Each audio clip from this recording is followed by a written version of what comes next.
여랑야랑 정치부 김철중 기자 나왔습니다. 첫 번째 주제 보겠습니다. 땡땡 공방이군요. 뭘까요? 탄핵입니다. 국민의힘 당대표 예비경선 결과가 나온 뒤 이제 첫 주말입니다. 갑자기 탄핵이 언급된 겁니까? 네, 보수정책 토론회를 찾은 김기현 후보의 이 말이 발단이 됐습니다. 현재 권력과 미래 권력이 부딪혔을 때 차마 입에 올리기도 쉽지 않은 그런 탄핵이라는 사태까지 우리가 스스로 자초해서 겪었습니다.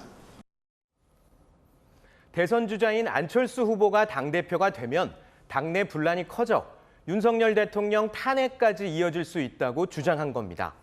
그러면 김 후보의 이런 발언에 대해서 안 후보의 반응은 어땠습니까? 네, 안 후보는 오늘 서울, 경기, 인천을 돌며 수도권에 집중했는데요. 김 후보의 발언을 듣고는 대선 경험이 없다 보니 나온 말이라며 불쾌한 반응을 보였습니다. 정말 한가한 소리다. 내년 총선을 지면은 우리한테 대권은 없습니다. 울산시장 때 자기 대선 후보 되겠다고 말씀을 하셨더라고요. 이준석계인 천하람 후보와 김용태 최고위원 후보 역시 이게 여당의 전당대회에서 할 말이냐며 김 후보를 몰아세웠습니다. 그런데 이런 탄핵 공방에 눈길이 가는 게 이준석 전 대표도 합세를 했습니다. 이 전 대표는 정작 본인이 후보도 아닌데 요즘 보면은 좀 자주 등판하는 것 같습니다. 네, 그렇습니다. 이준석 전 대표는 천하람 후보를 공개적으로 지지하고 있는데요. 이 전 대표는 SNS에 정작 김기현 후보는 박근혜 대통령 탄핵 표결 당시 대통령 퇴진을 앞당겨야 한다고 얘기하지 않았냐며 과거 기사를 공유했습니다. 내년 총선 공천을 얘기하면서 후보들을 이렇게 비유하기도 했습니다.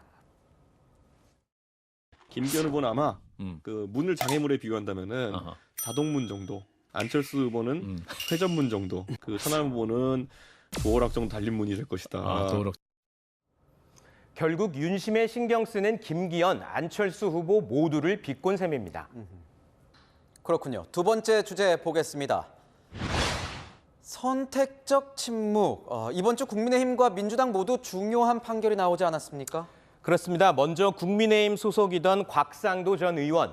지난 8일 1심 재판부는 대장동으로부터 아들이 받은 50억 원이 뇌물이 아니라는 판결을 냈습니다. 민주당은 공정과 상식에 대한 사망 선고라고 비판했습니다. 이번 판결은 법 질서를 존중하며 건강하게 살아가는 대다수 국민의 가슴에 법과 법원에 대한 근본적인 회의감을 심어줬습니다. 반면 국민의힘은 여론을 지켜보며 별도 공식 입장을 내놓지 않고 있습니다. 그런데 어제 전 민주당 소속 의원이었던 그 윤미향 의원의 판결도 나오지 않았습니까? 네, 정의기억연대 후원금을 사적으로 쓴 혐의로 재판을 받아온 윤미향 무소속 의원. 검찰이 주장한 약 1억 원의 횡령액 중 1,700만 원만 유죄로 인정됐습니다. 국민의힘은 판결을 강하게 비판했습니다. 위안부 피해자 할머니들께서 입으셨을 피해와 마음의 상처를 생각하면 이번 선고의 형량은 깃털만큼이나 가볍습니다. 네, 윤 의원 지금은 무소속이지만 민주당 비례대표 출신이죠. 지난 연말 민주당과 함께 양곡관리법의 본회의 직회부 표결을 동참하기도 했습니다.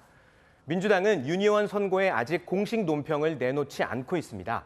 다만 이재명 대표가 SNS에 얼마나 억울했을까? 나조차 의심에 미안하다고 적었습니다.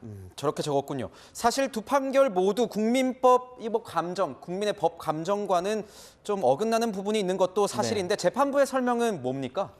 네, 두 사건의 재판부 모두 입장은 크게 다르지 않습니다. 돈이 절단됐는지 불확실하다. 실제 횡령이 있었는지 증명하지 못했다. 쉽게 말해 검찰이 증거를 제대로 제시하지 못했다는 겁니다. 다만 두 사람 모두 1심에서 일부 유죄가 인정됐습니다. 또 국민들의 법 감정에 못 미친다는 지적이 나오고 있는 만큼 양당 모두 반성과 책임 있는 자세를 먼저 보이는 게 맞을 것 같습니다. 네, 지금까지 여랑야랑이었습니다.